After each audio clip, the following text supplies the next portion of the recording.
você acompanhou os 2 primeiros episódios do Drops de Futuro, já sabe que a jornada para IA generativa e agêntica de verdade começa nos bastidores. Nós já falamos sobre a importância da qualidade e confiabilidade dos dados e do desafio da dispersão e da integração.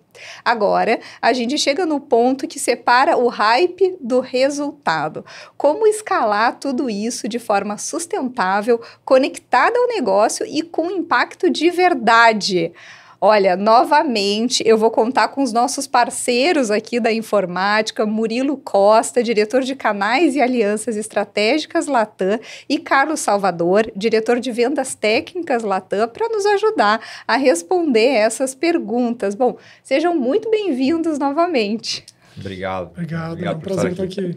Bom, esse é o momento que daqui a pouco, Murilo, a gente já pode pedir aquele like, né? Pedir aqui o pessoal. Tem que não só fazer o like, mas também colocar um comentário, suas perguntas, daquilo que é pertinente a essa discussão. Aliás, não só desse, mas dos outros episódios anteriores também. Isso, muito bem. Aí depois a gente responde, dá um jeito de ir atrás. Então, bora lá. Carlos, começo contigo. Qual o erro mais comum das empresas que querem aplicar IA, mas não têm uma arquitetura preparada para escalar?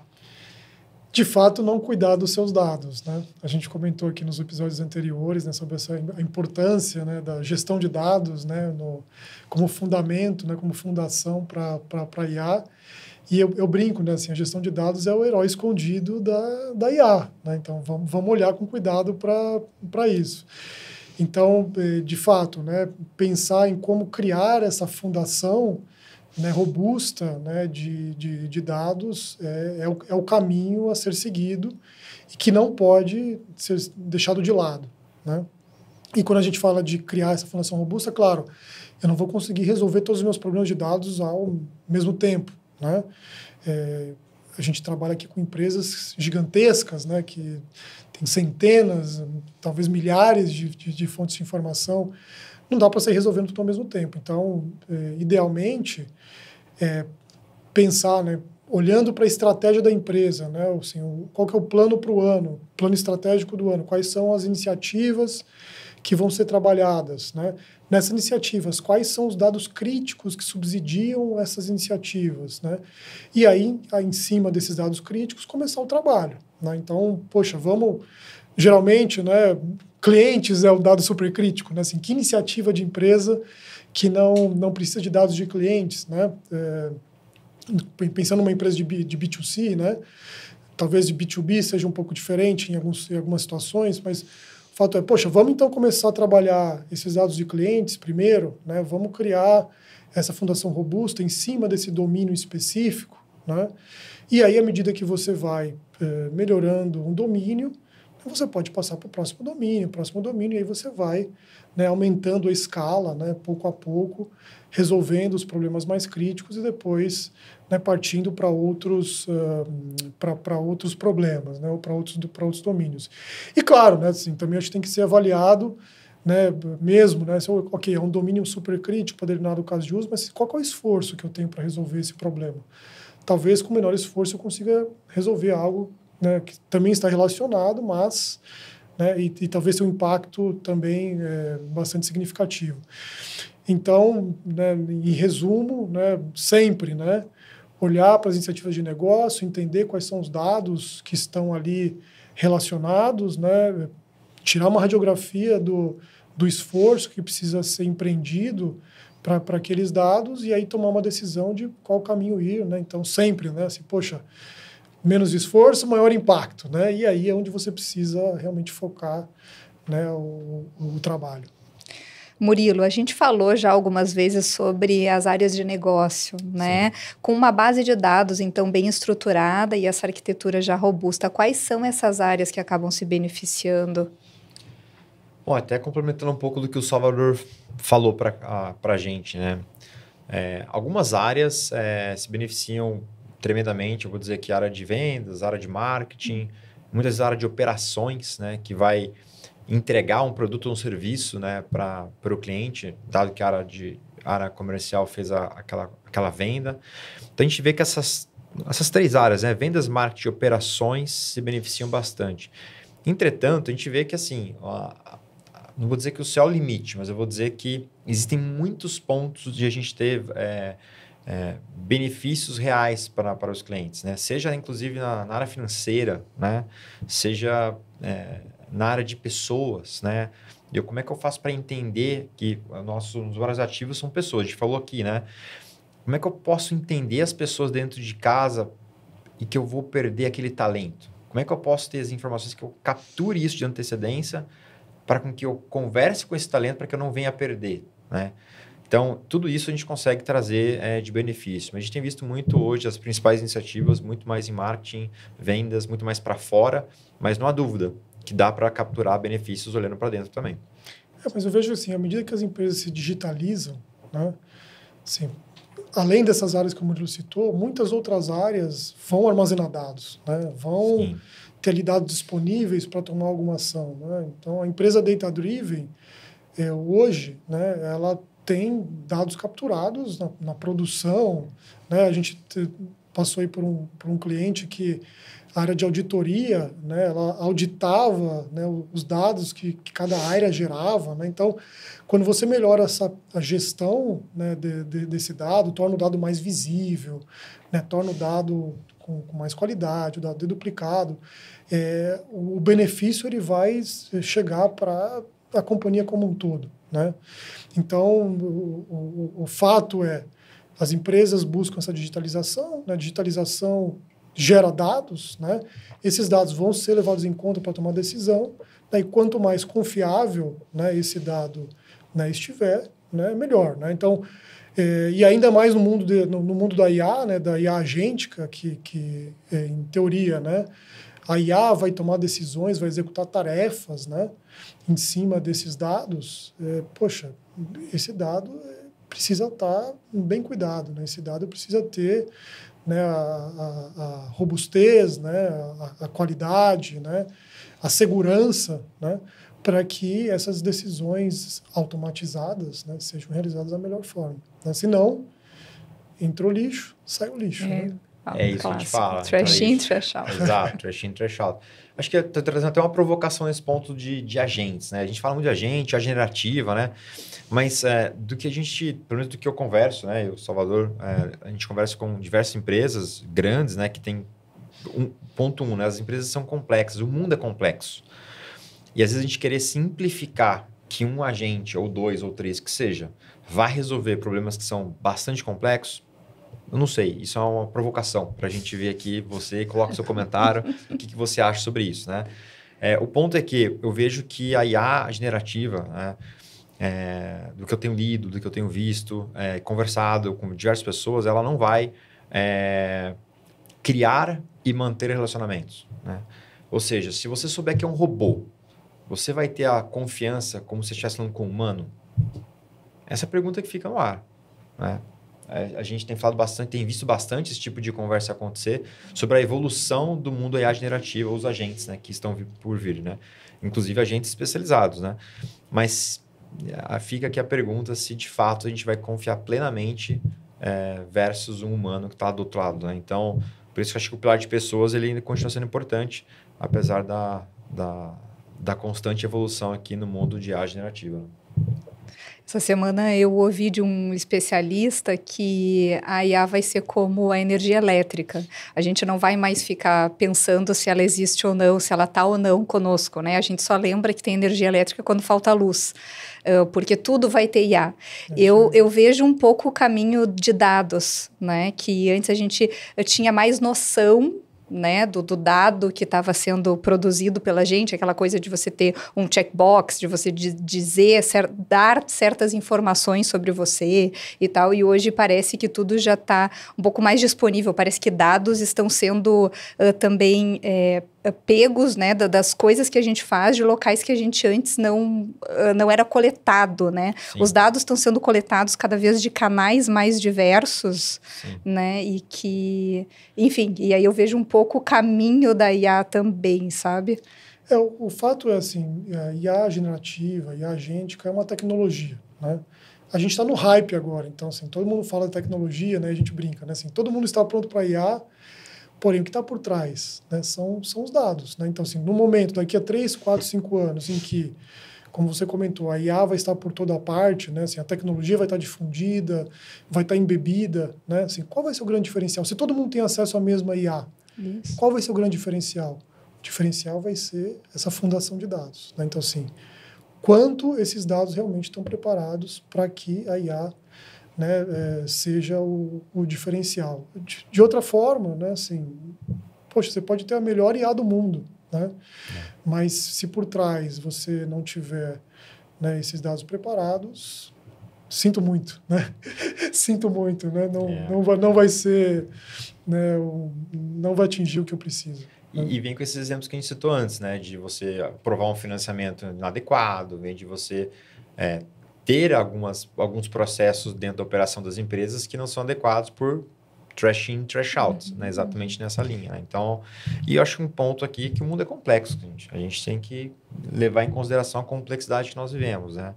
Então, acho que tem bastante coisa nessa linha também da digitalização que vem ajudando muito, né? Entretanto, tem muita coisa que não só é complexa e são físicas, né? Muitas coisas são físicas, né? Então, esse papel aqui, por exemplo, que está aqui, ele foi impresso, né? Ele é físico, né? Veio de algo digital, mas ele é impresso. Assim como muitas coisas são físicas. Então, e aí essa fundação, ela se faz totalmente necessário, né? Se eu não tiver essa fundação criada, ajustada, gerenciada, eu vou ter uma generativa questionável, né? Eu acho que vale a pena citar também assim, a gente fala muito de dados, né?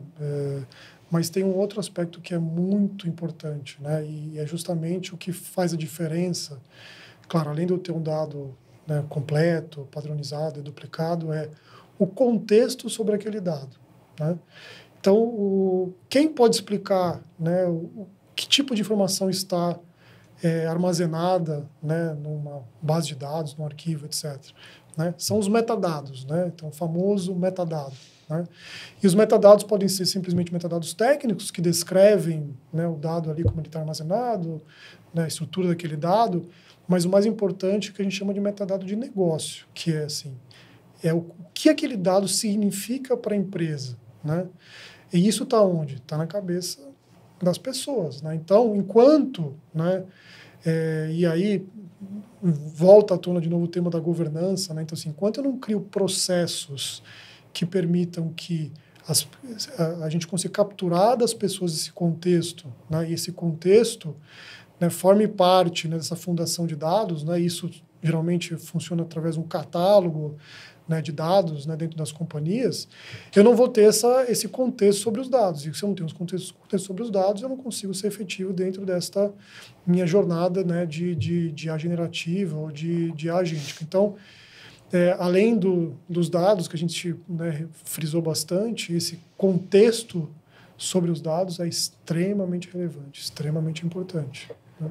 E pegando o tema da governança, né, que inclusive a gente falou no nosso primeiro episódio. Vai lá e assiste nosso primeiro episódio. Coloca o seu comentário lá. A governança não pode ser só técnica. Ela tem que ter um viés de negócio. E é por isso que vem aquela pergunta, você quer governança para quê? Ela não pode ser uma governança somente técnica. A gente tem visto algumas empresas nessa linha, mas a gente tem visto uma evolução de empresas também tendo uma governança de negócio, fazendo uma junção desses dois pilares, né? Então, acho que isso é fundamental e isso vai ajudar tudo nessa contextualização, né? Se eu tiver um dado, pegando até o gancho aqui, né? O contexto, pegando aqui o cliente. Dado do cliente é o dado mais importante, mas geralmente esse cliente está num sistema que vende um produto ou um serviço. Se eu juntar lá 10 sistemas que tem 10 clientes, definições diferentes, provavelmente eu vou ter uma definição diferente de cliente. E aí eu vou poder fazer iniciativas de cross-selling, né, de upsell, muito mais eficiente. Então, ter essa visão orquestrada, gerenciada e governada com qualidade, ela é fundamental. Muito bem. Bom, então ainda sobre escalabilidade, né, da IA, como garantir que essa escalabilidade não vire um problema de custo, de dependência ou de risco de compliance, Carlos? De novo a gente volta ao tema da fundação bem estabelecida, né? Qual que é o grande risco hoje da IA, né? É você utilizar dados que você não tem nenhum controle, né? Que você não consegue identificar se são dados sensíveis ou não, que podem, né, servir para aquele propósito que você está aplicando a IA, né? Então, essa fundação que a gente comentou aqui, salientou, né, ela é essencial para você ter uma IA robusta, né, uma IA responsável, né, de forma que você consiga realmente, né, fornecer para o algoritmo, né, somente aqueles dados que são relevantes para aquele propósito, né, somente aqueles dados que têm a qualidade para aquele propósito, né? Então,